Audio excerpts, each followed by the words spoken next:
Oh, anyway, what's poppin' people? It's your boy Zero, aka Black Natsuki Subaru slash Goku, and today we're here with Arc 9, Chapter 25 of REZERO kara hajimeru isekai sekatsu. Hi. Emilia was enraged.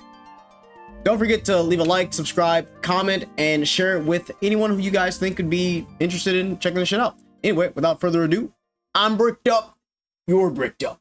Let's be bricked up together and consume ReZero together. Now, Emilia was enraged. Right now, I'm really angry, so I won't be holding back even if it's you, Al. Speaking thus, the Witch of Glaciation, having transformed the vicinity of the prison tower into a wintry snowscape, cast him a stern gaze. The irate emotions ablaze in those amethyst eyes spurred a dry sensation in Aldebaran's throat. Even in the Empire, many a time had he borne witness to the sight of her kicking. Ooh, you know. Wait. I know I should have just like stopped like mid that like specific. I was just thinking, if there are supposed to be certain catastrophes or disasters that's going to happen in each nation, does it mean that the royal candidates may all get killed off potentially? Or do you think that Priscilla was just like, that was like the one that was like, all right, you're getting killed off? But I'd agree. I just thought about that because I was like, we haven't, I mean, like, was like the city of Priscilla in Kararagi or no? I digress. That's just something that just came to my mind. I'm like, wait a minute. Anyway, so where am I? Even in the Empire, many a time had he borne witness to the sight of her kicking her long legs with all her might, doing battle with a look of seriousness on her beautiful countenance. But that look of seriousness had always been deeply tinged with her courage and thoughtfulness, never colored with the hue of fury. Hence, this was the first time that he had come across a scene where Emilia's eyes were filled with anger, casting an intense gaze upon somebody. Not to mention, to think that it was a moment in which that anger was directed fully and entirely onto himself. Even that act of imagining that. I wonder. I wonder who Emilia was talking about. Well, actually, no, never mind. I was thinking of like the third trial when she was like, yeah, like I hate you. She's probably talking about Pandora. Ooh. Anyway. To say that I never even imagined it. Guess that'd be asking for too much. Hijacking the dragon husk of the divine dragon Volcanica and mobilizing the Witch of Envy with the objective of halting the Sword Satan Reinhardt, he was an enemy of the world. Even before all that, the moment he sealed away Natsuki Subaru, even if not on the scale of the whole world, there were a great number of people who thus became enemies of Aldebaran. Emilia was at the forefront of that list. This confrontation was the inevitable price he had to pay for the decision he had made. I wonder if Roz knows.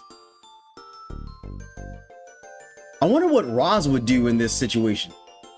Like, would he rely on everyone else to be able to get Subaru out of this situation if he knew? Oh man, and I love how everyone is going to bat for Subaru. Like, I think that the ending for season 3, like the ending with like everybody picking it back up, was some slight, very slight. I mean, I'm not gonna say it was foreshadowing to this because there's no fucking way we would have known this at the time that opening was even animated, right? But dude, no, actually, like low key, the directors, they do be fucking keeping up with the novel. So Either way, what's this? How peculiar. It seems like you've angered her quite a bit, Uncle. That One-san is terrifying when you anger her. Did you know? Shut up. Oh, scary, scary. Carried on Aldebaran's shoulders, the immobilized... Wait, did I get it? Felt like I got one. Wait. Carried on Aldebaran's shoulders, the immobilized Roy sneered in ridicule. The circumstances of Roy's capture had been through combat with Natsuki Suru's group at the Pleiades Watchtower. Naturally, Emilia was also present there. It made sense for him to know her. Even before that, Roy had eaten many names and memories in Priscilla, and it would not have been strange for some of those among them to have known Emilia. Hence, what he currently ought to focus on was not Roy's slimy persiflage, but rather, "Yo, what a coincidence to run into you here, miss." Laboring to select the words for his first vocalization, Aldebaran opened his mouth. But unfortunately, for the effort he had spent to select those first words, it had been meaningless. That was because halfway through Aldebaran's utterance, which aimed to examine his opponent's approach, Emilia pitched forward, ushering an explosion of the snow accumulated by her feet, her silver hair fluttering as she kicked off the ground. Amidst his snow-blanket vision, directly after he perceived the glisten of her fluttering silver hair, "Hiya!" Sparing no measure, a gauntlet of ice was driven directly into Aldebaran's solar plexus. Jesus fuck.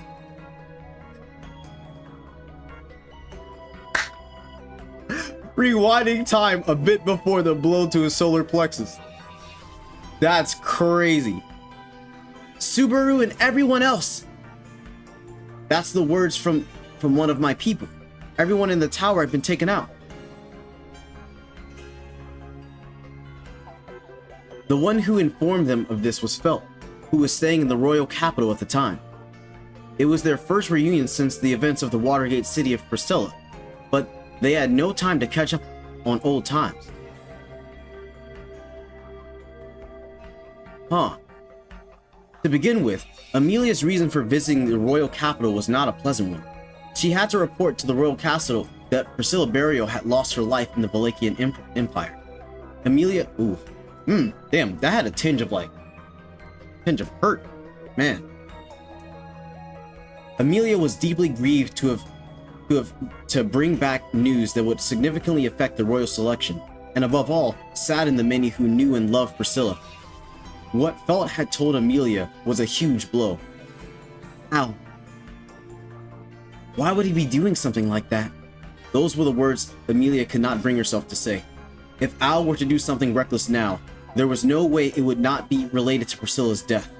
Al's devastation at losing someone so important to him placed him into an unbearable state, which was why Emilia and the others listened to Subaru's plea and saw them off to the Pleiades Watchtower. She believed that this would give Al a chance to recover, or at least a chance to move forward. But despite that...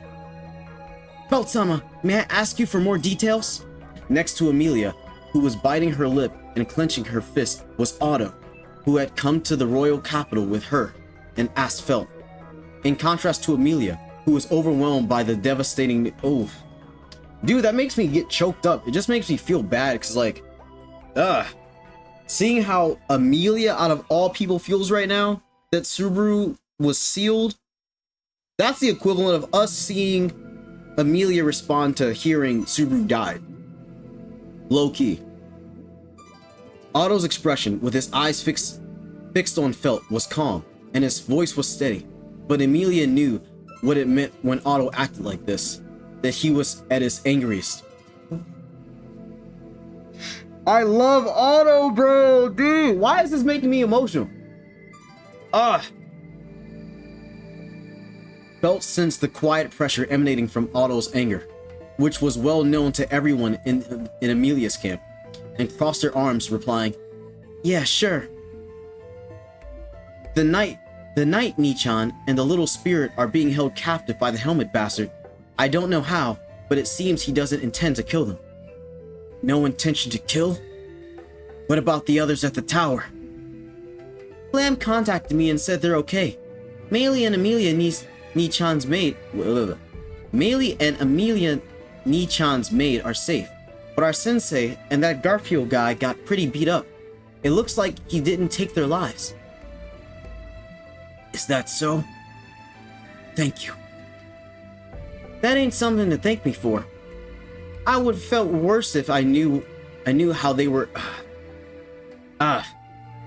Why is this making like, dude? I think it's just because we're seeing like Otto and Amelia that I'm just like thinking like this. Oh my god, bro.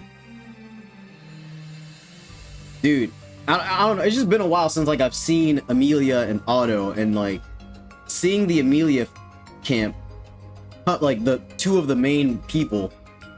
Sorry. Emotions are up right now. Where am I? That ain't something to thank me for.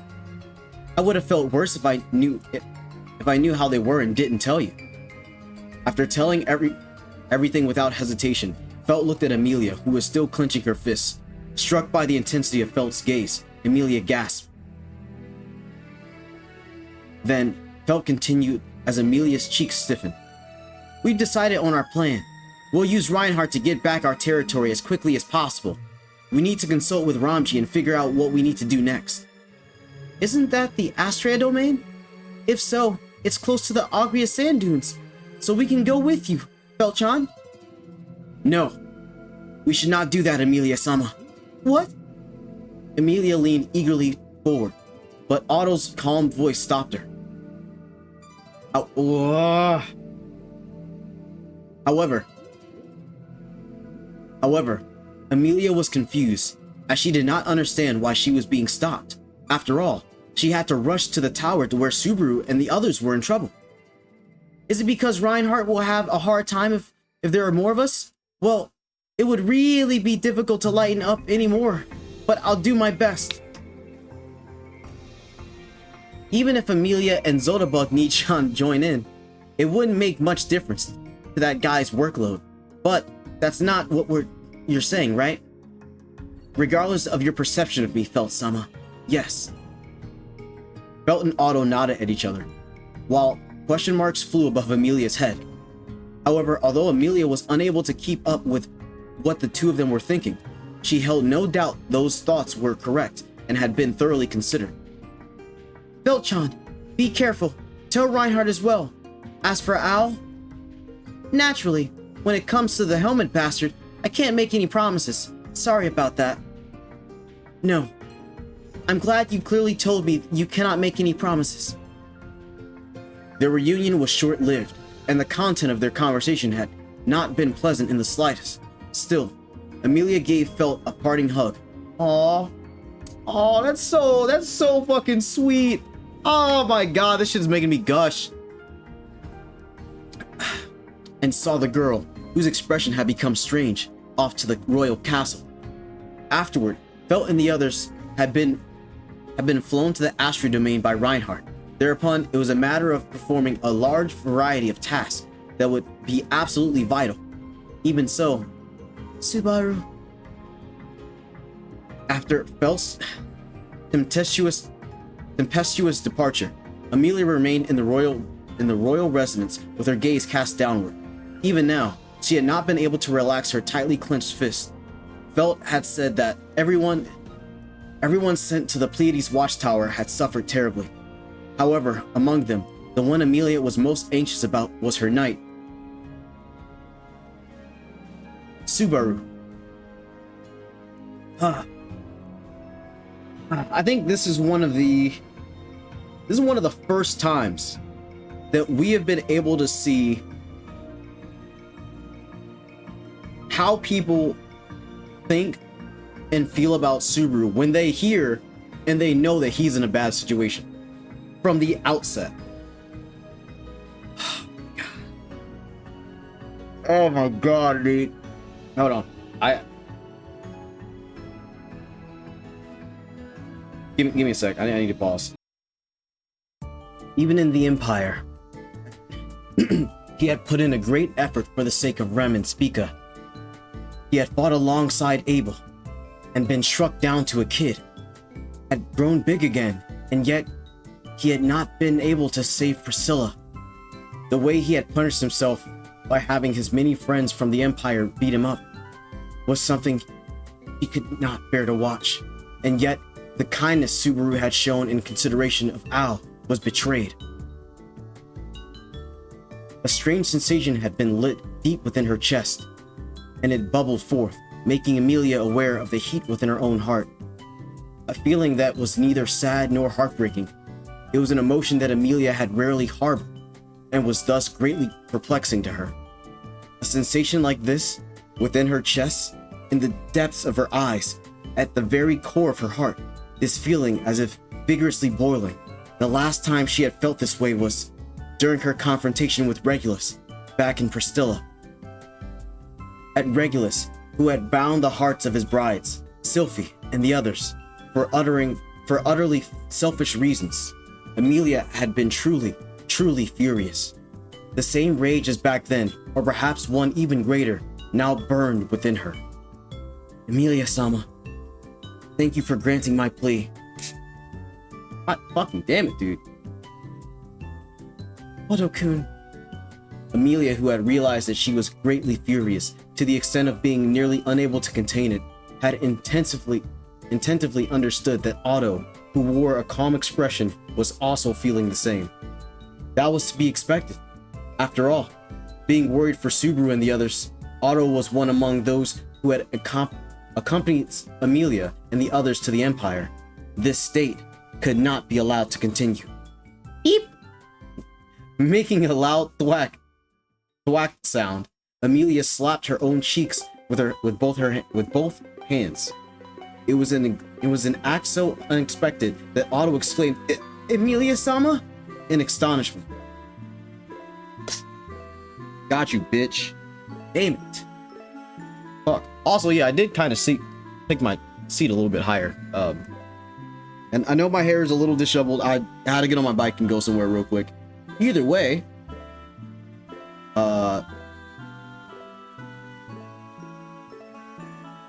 wait. Oh, there we go. Okay. Feeling sorry about that, Amelia lowered her hands from her stinging cheeks. Just now, my mind was going haywire, and I didn't feel like I would be able to speak properly. That's why. But now, I feel alright. Well, it's alright. Well, the alright part was a lie, but I can speak properly. Is that so? In that case, I too shall. Yikes! As Amelia nodded, a thwack resounded as Otto also slapped his own cheeks the same way as she did. Having done so with such a strength, Amelia was startled by the sound that was loud enough to invoke doubts about an impending nosebleed. However, Otto did not get a nosebleed, but his cheeks were likely just as red as Amelia's own. I shall explain the reason behind why we did not accompany Felt-sama. It is because there would be no point in us going, and to prepare for an unlikely possibility. Please, continue. Amelia did not interrupt the explanation that Otto. Oh shit, that's a big one. Damn, that one like came in, I was like, whoa, it's like fucking fat. Anyway, remind me to kill it later. Also, let me grab my water.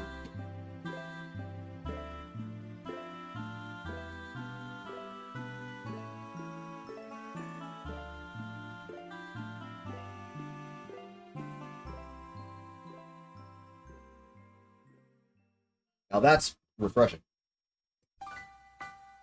Okay.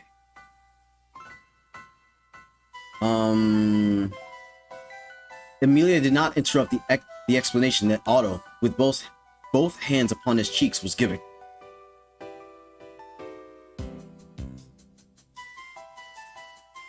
She had questions. She had plenty she wanted to say. But first, she would listen to everything the other person had to say. For Otto would have already prepared a proper reply for nearly everything Amelia was concerned about. If Reinhardt-san is on the front lines, then there's no point in sending in anyone besides their own military might. Felt-sama must also understand that. Then, the reason why she still decided to return to her domain would be... That's... so she could prepare? Correct. Just think about it. Aside from Natsuki-san and the others, if Felt-sama's companions in the tower are attacked, Reinhardt-san would obviously appear. Despite all that, Ao-san, that man took the plunge. Finally, Amelia began to understand what Otto was trying to say. Reinhardt was overwhelmingly strong. Most likely, of the people Amelia knew, no, even including the people she did not know, Reinhardt was the strongest in the world. Puck had said so himself, so it had to be true. Understanding that he would clash against Reinhardt, it was strange to expect that Ao had nothing prepared, meaning Ao had definitely prepared something, and so even Reinhardt could be in danger. Felt-chan was worried about Reinhardt, so she went back in order to prepare. But then, what about us? If we were preparing, we probably should do so with Felt-chan and all the others. We are the ones after Reinhardt-san that Felt-sama and the others have prepared for. I see. If he knows Reinhardt is coming, and he was prepared for that, and she's planning for that preparation, that's right. Of course, if we begin talking about preparing for preparations, then there would be no end to the discussion. The reason behind that man's reckless actions is because of what happened in the Empire. Even if his plan is thorough, it does not seem likely he would have had much time to prepare. Yeah, that's right. Thanks to the careful and detailed explanation, Amelia's understanding had caught up to Otto and the others. While Amelia admired the depth with which he thought. Oh wait.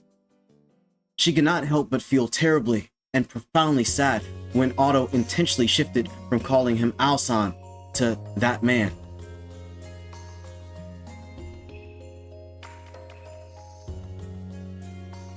Wait, I think I missed that. Ooh. Ooh, that's how you know. Bro, that's how you know bro is fucking mad. Oh my god.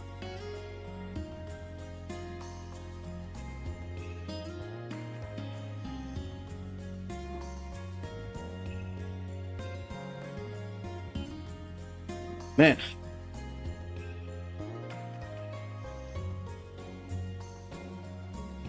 Okay, there we go. Sorry, I slightly distracted. Otto had a strong sense of camaraderie.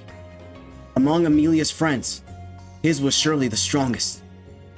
It was what made him so reliable, but it also forced him to make painful compromises. Nevertheless, I too don't know what to think of Al, or what to think. Wait, what? He had a reason. There had to be one. But even if he had a reason, there were some things that she could not allow or forgive. She was worried about Subaru. Was Beatrice okay? She had heard that Garfield was injured. Sorry, my fucking English is getting weird. Petra and Meili were undoubtedly filled with anxiety.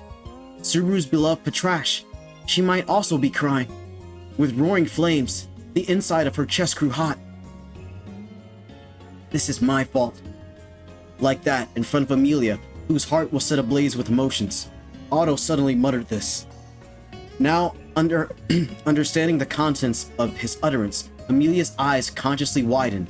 As she became lost for words, Otto covered his face with his hands and had been resting on his cheek up till now, and stared up at the ceiling.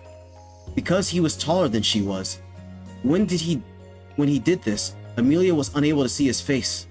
However, the trembling of that voice, she understood that it came not just from his simple anger, or from simple anger. Thought Natsuki-san was getting too involved, moving for the sake of what Priscilla-san's death had left behind. I forced myself to agree in order to save him with a distraction from himself. I tried to convince myself that it would be fine if Beatrice-chan, who had been separated from him, would be by his side. The care and follow-up. I thought I could leave it to the brave Petra-chan.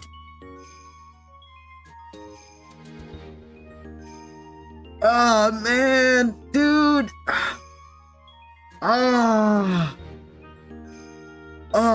We know Otto is like the strategist. We know Otto's the strategist, so like, he's never going to willingly, he's not just going to casually let anybody be put in a situation that could potentially compromise them if he didn't think 5, 6, 7 steps ahead.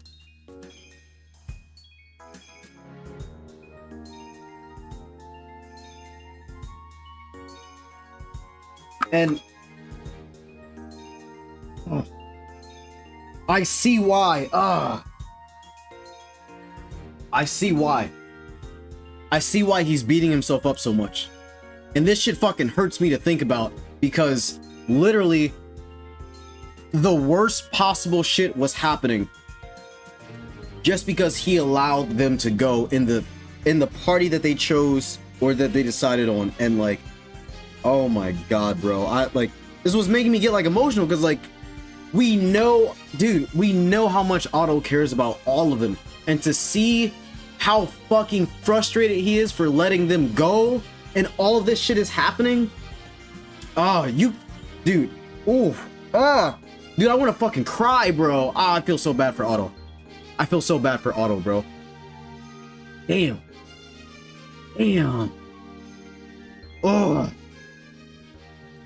Above everything else, I entrusted everything to Garfield.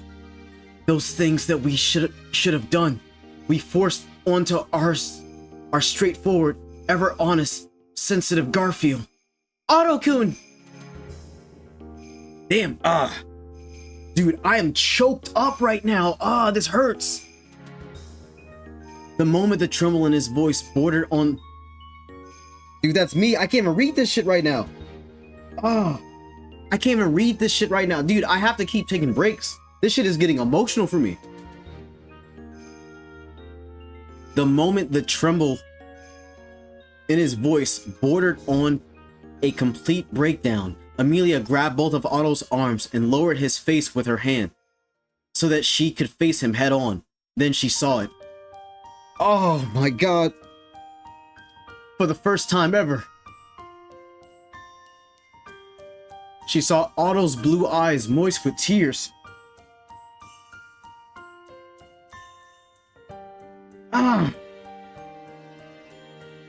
Damn.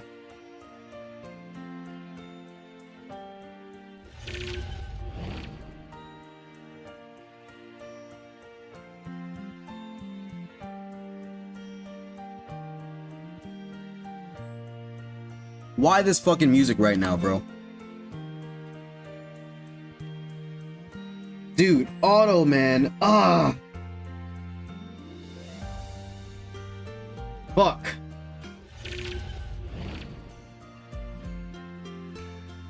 Damn it.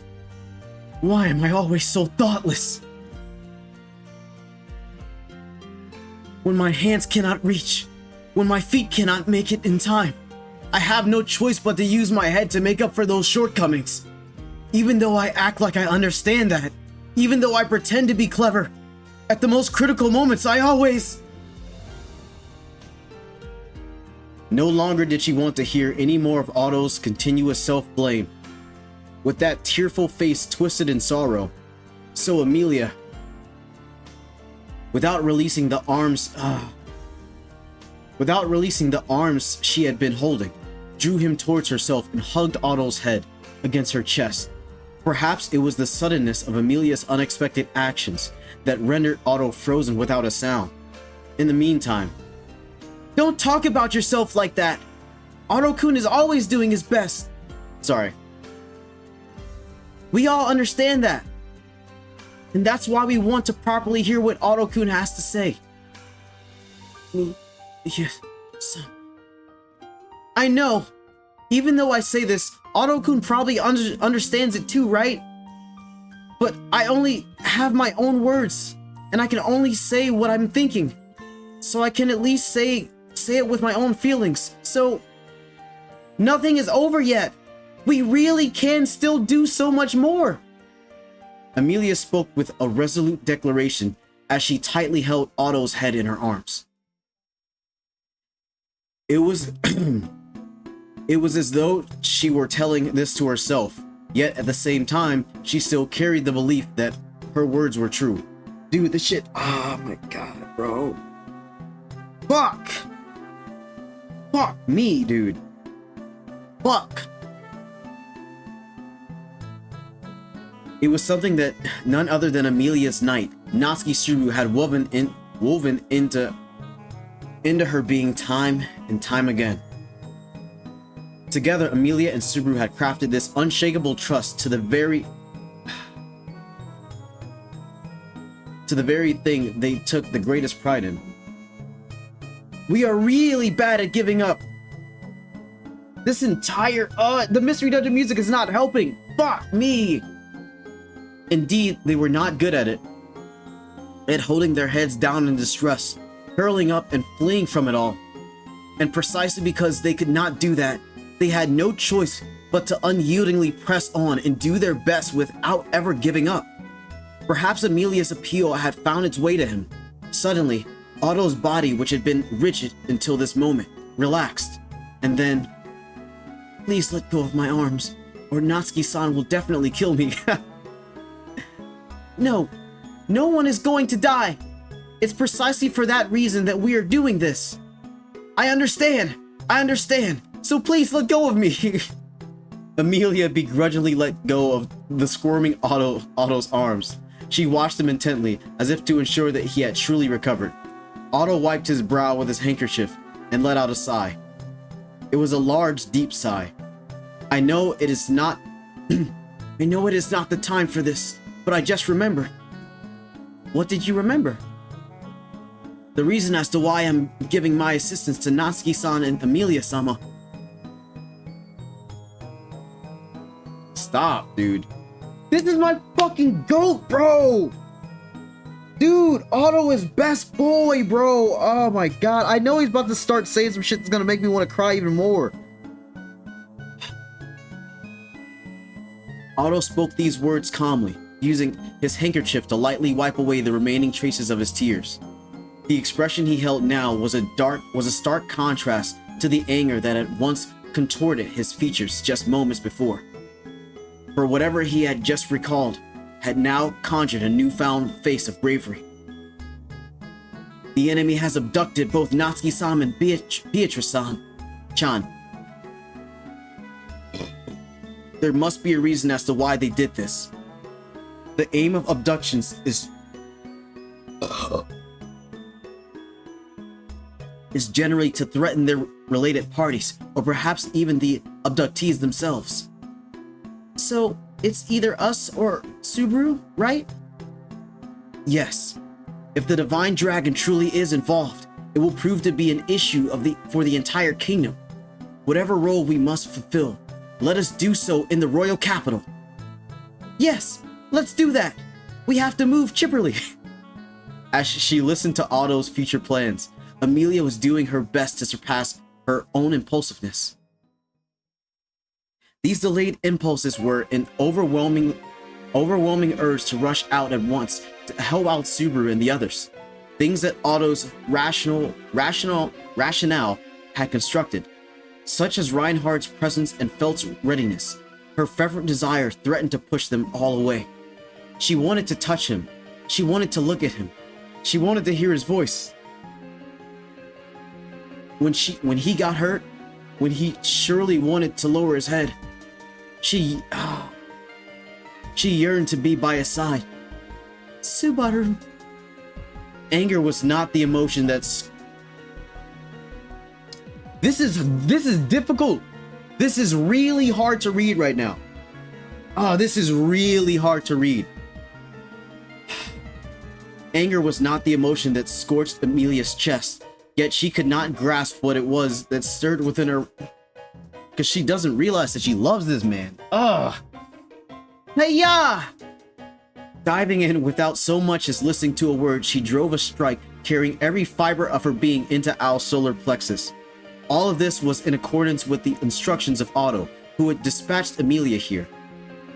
Please, suppress the urge to listen to the opponent's pleas or side of their story. All of that can be sorted out in due time. But for now, we must ensure the opposing side does not play their hand. Otto, who had urged Amelia onward as she bolted out, had been invoking his divine protection of the soul language to trace the whereabouts of Al and his accomplices, causing his already pale complexion to blanch into the deathly pallor of a man beset by illness. The hell? Damn. She did not want him to be reckless, but when it came time to do so, there would be no other choice but to be reckless. Amelia too did not live in a way so bereft of recklessness that she could not stop him. That was why, in order to bring an end to that recklessness even a little sooner, Amelia was doing her best. How about this? As Amelia began to formulate those words, she felt a peculiar sensation in her ice-hardened fist. The gauntlet should have made contact with Al's bare skin, but the recoil was making it feel as though she had punched a hard, steadfast wall. How abrupt! Al uttered these words as if wringing them out of his throat. His torso shielded by a coat of stone armor. This was the preemptive strike that Otto had told her to perform, but it had failed. Still, this was not the time to dwell on it.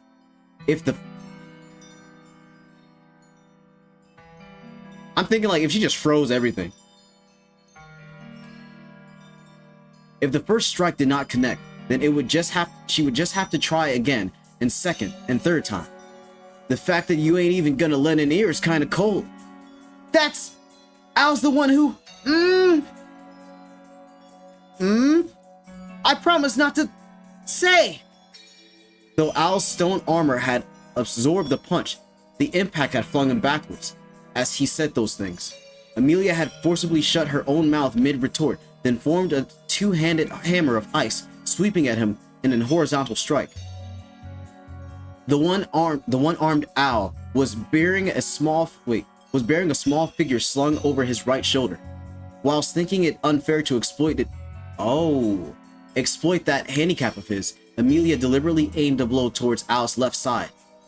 The strike, unleashed at her full strength, was going to be very painful if it landed, but painful was not all that would be.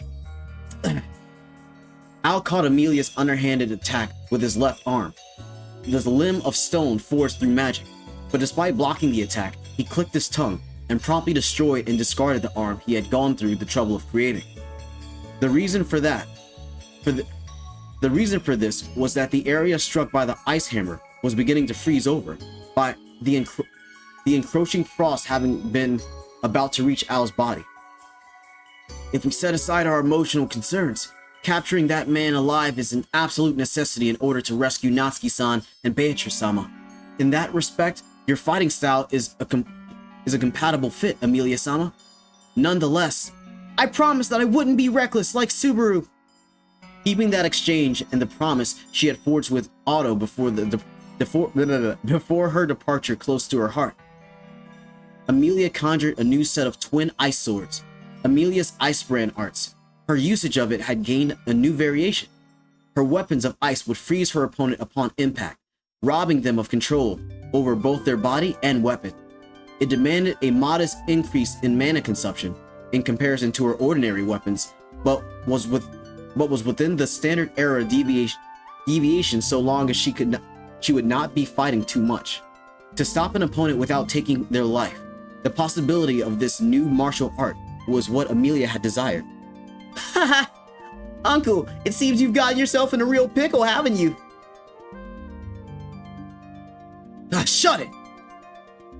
Casting aside the artificial arm that had begun to freeze over, Al shouted at the heckler he was carrying. Upon seeing that the person that Al had gone through such lengths to carry was none other than Roy Alphard, who had been held in captivity in the prison tower. I keep wanting to say Prism Tower from Pokemon. You guys have probably heard me misspeak and say that, but like, I mean to say Prism Tower. It's just, I'm so used to Prism Tower. Amelia bit her lip. Roy, the Sin Archbishop that Amelia's comrades had done their utmost to capture at the Pleiades Watchtower with the help of Anastasia's own group. Julius, in particular, had exerted the utmost of efforts, and his decision to not take Roy's life, as well as Anastasia's courage to accept that, were things that Amelia had looked exceedingly favorable upon. But now they'll both be so disappointed. Whatever his reasons might have been, Amelia would halt Al here and now, and alongside him, she would have detained the one whom Al brought out, Roy. I ain't got a single reason to go along with your intentions, though. Immediately after vocalizing such enthusiasm, Al's feet underwent a sudden upheaval, and the two runways were launched into the sky. There's that fucking bitch. I need something to spray. What can I... Next time I see that bastard, I'm gonna spray it with a little bit of my... Ooh. Oh my god, I get emotions. Unrelated chat, but this is one of my like favorite fragrances to smell on a woman. I bought one for myself because like I just like to smell it. I've had this for maybe like 4 or 5 years, but Into the Night, oh my god, it's god, dude, if you wear Into the Night and you're a woman, you're doing it right. Damn. Shit, it just gives me the shakes. Anyway,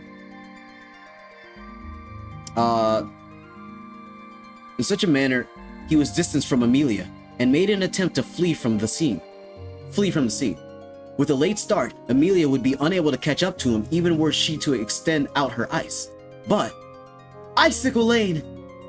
Barrier of ice and snow was deployed around the prison tower, preventing his escape. With a cry of "Gah!" ringing out across the sky, Al's escape sequence ended in failure, thwarted by the canopy of ice spreading out to completely cover the area surrounding it. Then, as Al's head collided against the glacial ceiling, he was left to plummet upside down. Amelia circled around to the spot where he would hit the ground and slammed her twin swords of ice into the suspended Al. The twin swords parried by a hard sensation. Amelia's eyes widened, her breath catching. If Al had received a blow with a prosthetic arm, as he had done earlier, it would not surprise her. It would not have surprised her. Al had indeed created a new arm, but that was not at all what had been created. Manifested there were twin swords fashioned from rock. Earthbrand art, or something like that. You copycat! It was Natsuki Subaru who came up with this, yeah? In that case, I've also got the right to use it.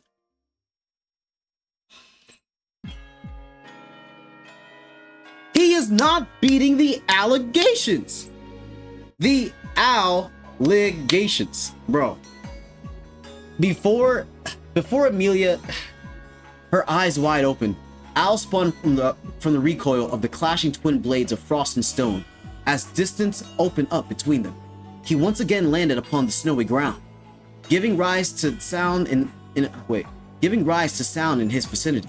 Stone weapons began to form one after another around Al. Bracing herself at the fact that Al could easily replace her Icebrand arts with his earth magic, Amelia realized something. With the stone-forged arm, Al wielded stone-forged ornaments.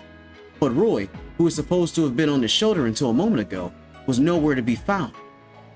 Don't tell me. I let him get away in the turmoil just now. Would have been cool to say that, but I couldn't let it happen either. I just discarded him because it was getting in the way. Over there. Amelia's shoulders had been jolted, but Al just shrugged and jerked his chin. He motioned toward the pillar of earth that stood risen earlier, to which Roy was affixated upside down in the center. Covered in a quilt of earth, Roy was bound to the pillar, cackling upon receiving Amelia's gaze. Do your best, One-san!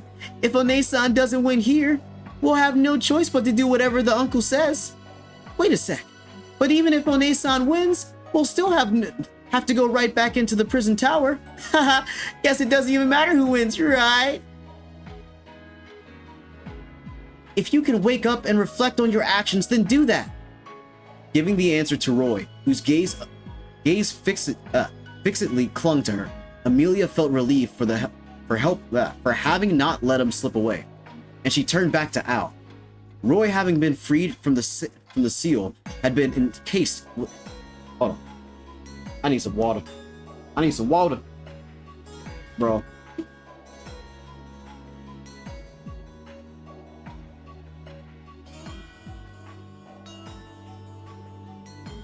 I got a big block of ice in there too, so that shit's so cold. So cold, so refreshing.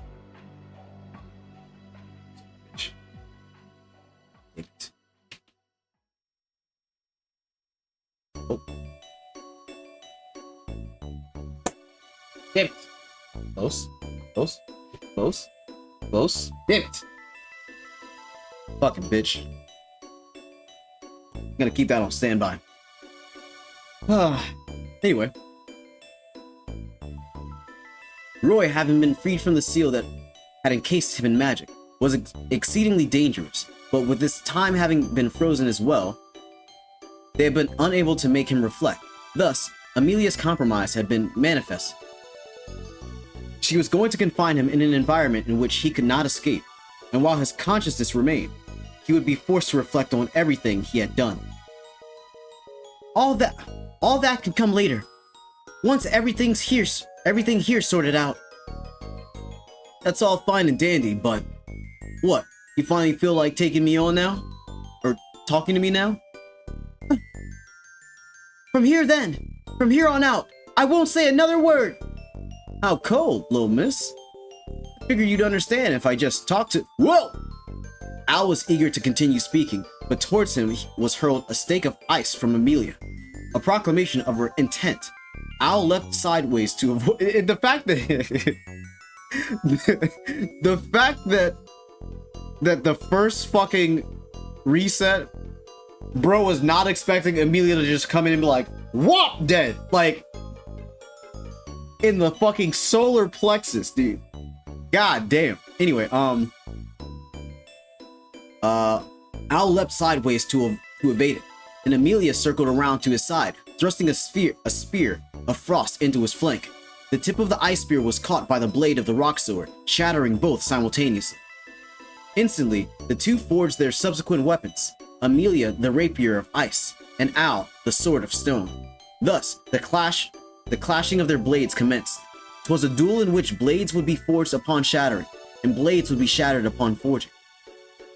How nice, so nice, quite nice, very nice, perhaps it is nice, isn't it nice, perhaps it's probably nice, because it appears to be nice, gluttonous drinking, gluttony!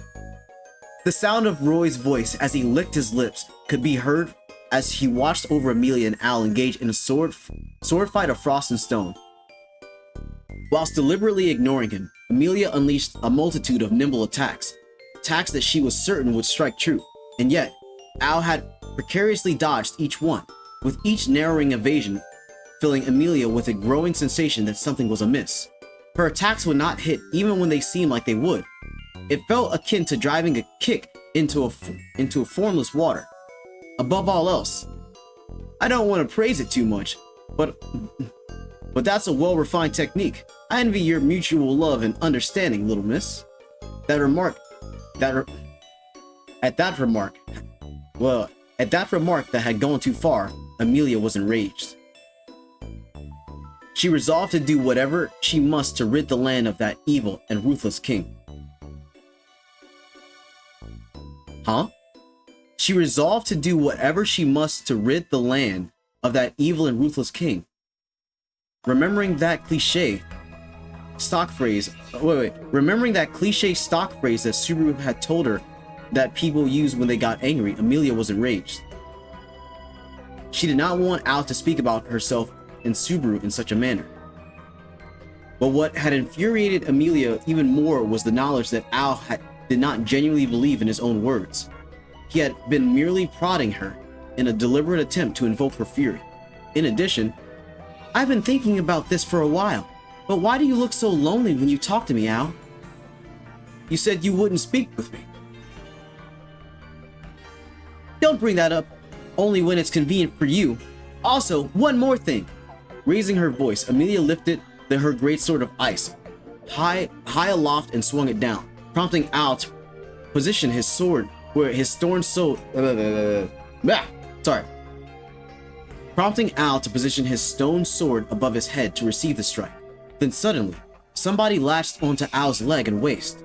Gasping, Al realized that what had latched on his body was none other than the owner of a pair of icy arms, a soldier of ice.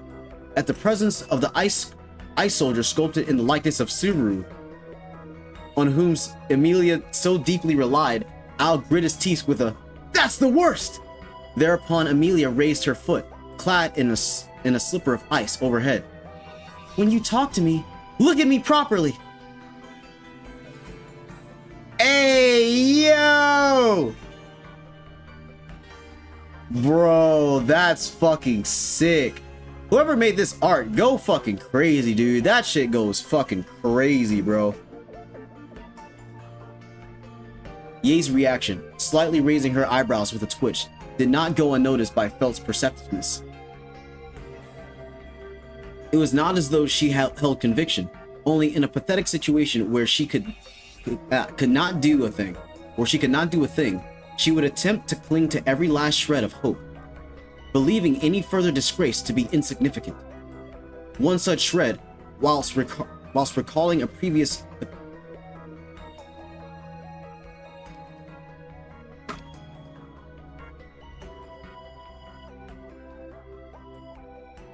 I just realized it's the first time I'm drinking water today.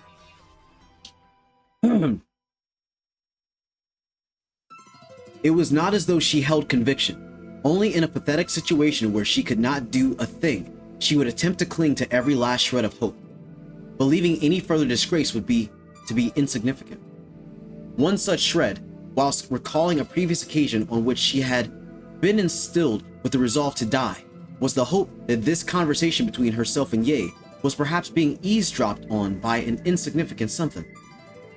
Be quiet. Opening one of her unusually narrowed eyes, Ye advanced toward the door of the room. Heck?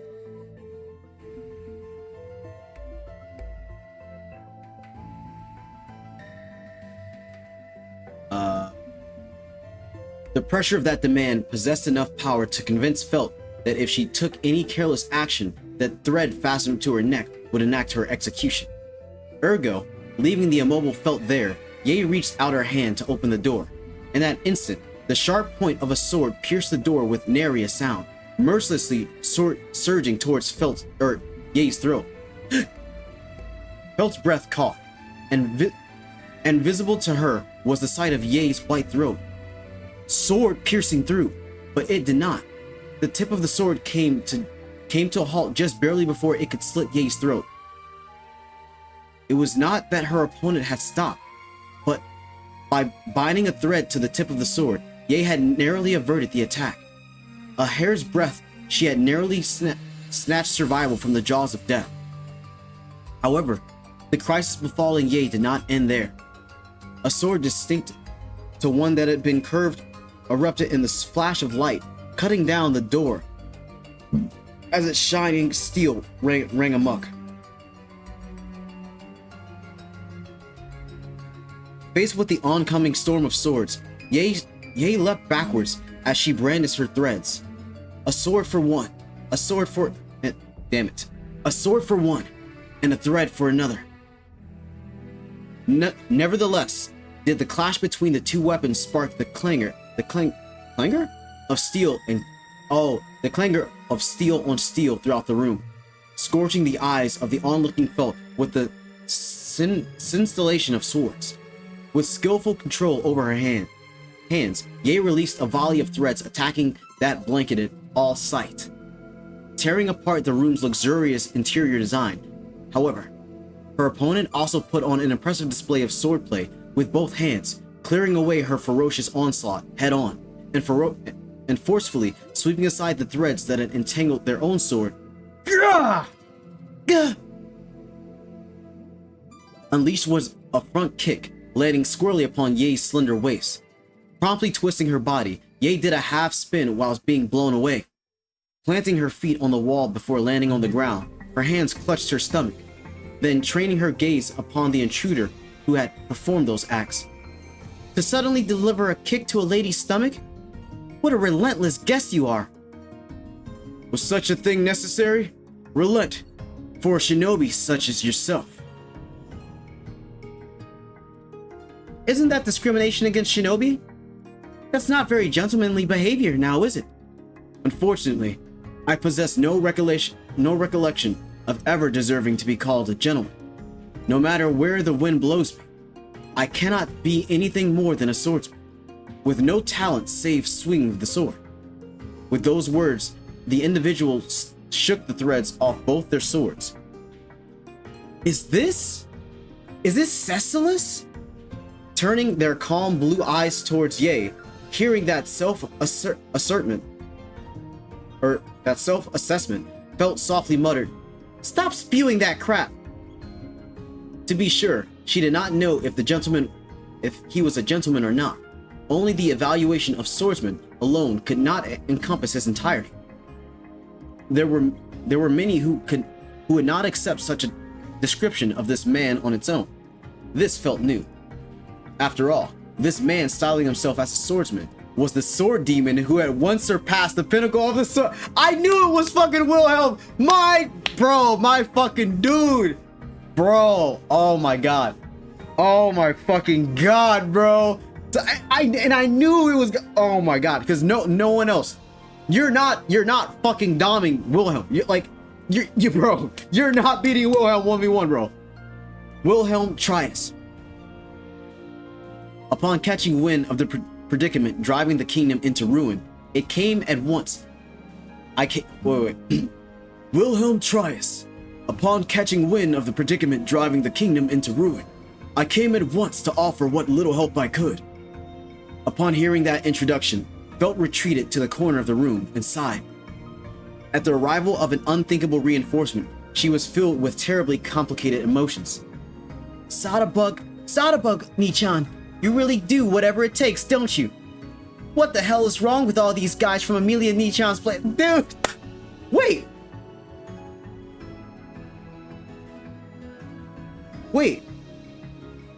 Oh, she's talking about Otto. I'm like, dude, fucking Otto's not from, or like, oh, that's the end. Wait. With that, she muttered in equal parts exasperation and admiration. Bro, diabolical ending! Diabolical fucking, dude, we are slowly catching up, chat, but oh my god, bro, why they gotta do this to it, bro? Like, oh my god, bro. This shit is so good. Dude, I fucking cried. Like, this shit was so fucking good. This is a reference Japanese short, Osamu Dazai, entitled Run Melos, and published, okay, classic Greek. Bro, the fact that Amelia was angry enough to just, without even fucking trying, just killed Al first fucking try. Like, I can't stop reading this. It is so, dude, we're on a roll. I literally just finished recording 24, and I just finished like 25. We're about to jump into 26, my dudes. We're about to jump into 26. Remember, this has been your boy Zero, aka Black Nazi Subaru / Goku. If you guys enjoyed this video, feel free to share it with your friends, like, subscribe, hit that notification bell as well so you can stay updated on when I make videos, content, anything, you know, everything related to ReZero. Just know, if you stay subscribed and you hit the bell, you'll know. Also, check the link in the description because that's how you're going to see the Discord, where we do have a dedicated ReZero server. Everybody in there, chill people. We talk about ReZero, we fangirl, we gush about it, we glaze it, you know, we blaze it. Now, I'm not gonna hold y'all. I'm gonna catch y'all on the next one because I'm about to start reading 26. I'm locked in. Until next time, peace.